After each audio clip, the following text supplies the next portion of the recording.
Сергей возвращался домой после 7 лет отсутствия. Вернее, сделал попытку вернуться. Он не знал, что его ждет в родной деревне после стольких лет, и что с его семьей. Ведь он не звонил и не интересовался все эти годы. А все потому, что он их бросил, и как думал, что навсегда. Но жизнь развернулась так, что сегодня ему негде было жить, и он решил пойти на поклон к жене и сыну, с которыми когда-то так подло поступил. Он смотрел в окно автобуса, такое все знакомое, вместе с тем забытое вокруг. Нужно подумать о том, где остановиться. Идти сразу домой к Надежде он опасался, вдруг не обрадуется. Когда-то он был первый парень на деревне, мог выбрать себе любую девушку. Вот он и выбирал, то с одной погуляет, то с другой. А Надежда была в него влюблена просто до потери памяти. Он это видел и чувствовал, но девушка она была неприступная и скромная. И Сергей решил взять эту крепость во что бы то ни стало, а дальше видно будет. Долго он бился, прежде чем она сдалась. Надежда искренне считала, что сперва брак, а потом уже все остальное, но все-таки поверила Сергею.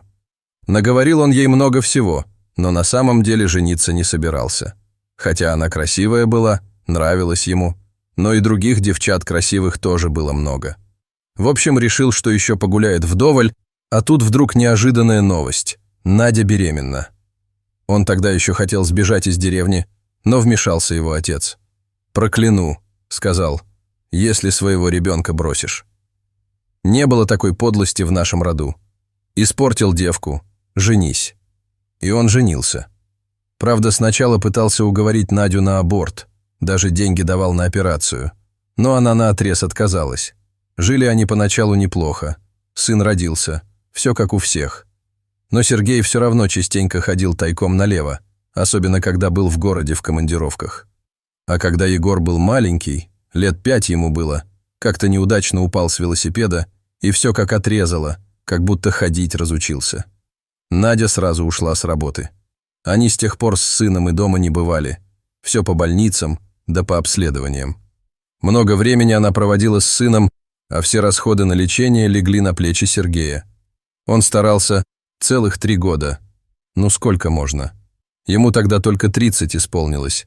Такой возраст, когда хочется жить. Несколько раз он пытался объяснить жене, что все это лечение совершенно бесполезно. «Надя, да пойми ты, наконец, если сразу ничего не смогли сделать, то теперь-то уж точно не смогут. Зачем без толку деньги переводить? Что ты говоришь, Сережа? Это же наш сын. Нужно хвататься за любую возможность, понимаешь? Я вот узнала, что в Москве ему могут сделать операцию и поставить на ноги, правда, нужна приличная сумма денег. Я уже начала откладывать. Понимать-то я понимаю, но почему я с утра до ночи должен вкалывать, а даже съездить никуда не могу дальше деревни?»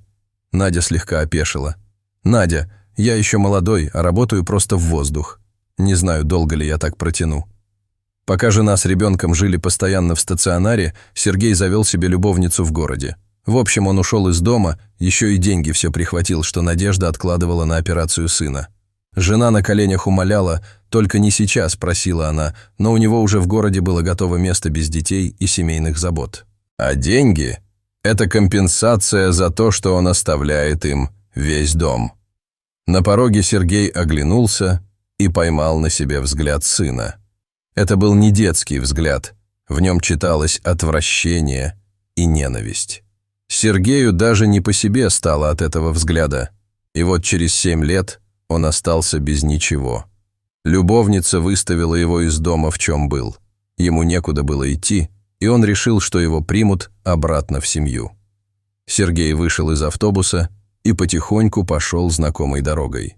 Да вот только дома его не было. На его месте красовался двухэтажный особняк с ухоженной территорией и дорогим автомобилем рядом с воротами. Сергей подошел к калитке, как вдруг огромный пес с громким лаем выскочил ему навстречу. Казалось, этот зверь сейчас целиком проглотит непрошеного гостя. Но мужчина не уходил, хотел уточнить у новых хозяев, куда переехала его семья. Наконец дверь дома открылась, и на пороге появился молодой человек, В руках у него было ружье. Кулаки сжаты, глаза темные.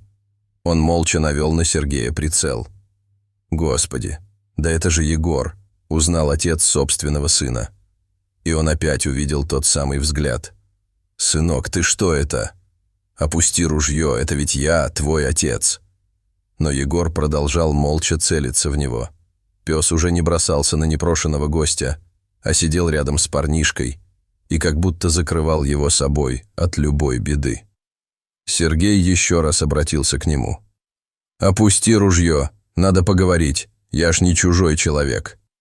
«Ты не чужой, ты хуже всех чужих», — ответил Егор отцу. «Уходи, ты украл деньги, которые были отложены на операцию. Ты оставил нас в таком положении, что и врагу не пожелаешь. Ты не платил ни копейки матери. Уходи и никогда не приближайся к нашему дому, а то сейчас собаку на тебя спущу». Сергей заметно струхнул, стал пятиться назад и в этот самый момент столкнулся с Надеждой. Она сразу узнала его, но прошла, как мимо пустого места. Сергей попытался с ней заговорить, но она даже не обернулась на его голос. «Не надо, сынок. Зачем портить себе жизнь из-за такого? У тебя все впереди». Она мягко забрала из рук Егора ружье, заманила в дом собаку и закрыла дверь изнутри. Сергей еще немного постоял у калитки, а потом пошел к своему дружку Витьке. «А что ты сразу ко мне не пришел, а попёрся к Наде?» – удивлялся друг. Думал, она одна. Ведь так любила, в ногах ползала, чтобы не бросал, ботинки целовала. Сергей был не просто удивлен, он был поражен. Откуда у них такое состояние? Новый дом, машина. «Сволочь же ты, Серега», — упрекнул его дружок. «А то, что сын твой своими ногами ходит, этого ты даже не заметил». «Я больше на ружье смотрел», — оправдывался Сергей. «Так откуда все это? А все через собаку ту самую. Видел, во дворе лохматая бегает. Тут один бизнесмен купил в нашей деревне дом олигархов местных. Так вот, а с ним собака эта. И стали они с ней на охоту в лес ходить. И как-то в один из дней пес убежал со двора в лес и потерялся. Мужик искал его, звал, но тот пропал бесследно. А через 3 дня его грязного и оборванного привела домой Надежда. Она за грибами пошла и услышала, как лает пес, на помощь зовет. Оказалось, что он в болото забрел, там и провалился. Уж как его не затянуло совсем, не знаю. И как хрупкой женщине такую махину вытащить из болота удалось, тоже не представляю, но тем не менее.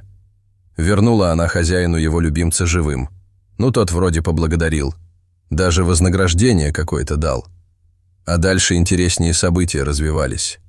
Пес так прикипел к своей спасительнице, что каждое утро оказывался на ее крыльце. Хозяин его домой заберет, а он опять к дому Надежды. Всю ночь их с сыном охраняет. И ничего сделать невозможно. Бился с ним хозяин, бился, а потом сам к Надежде жить перебрался. Новый дом построил вместо старого. Егорке операцию на большие деньги сделал.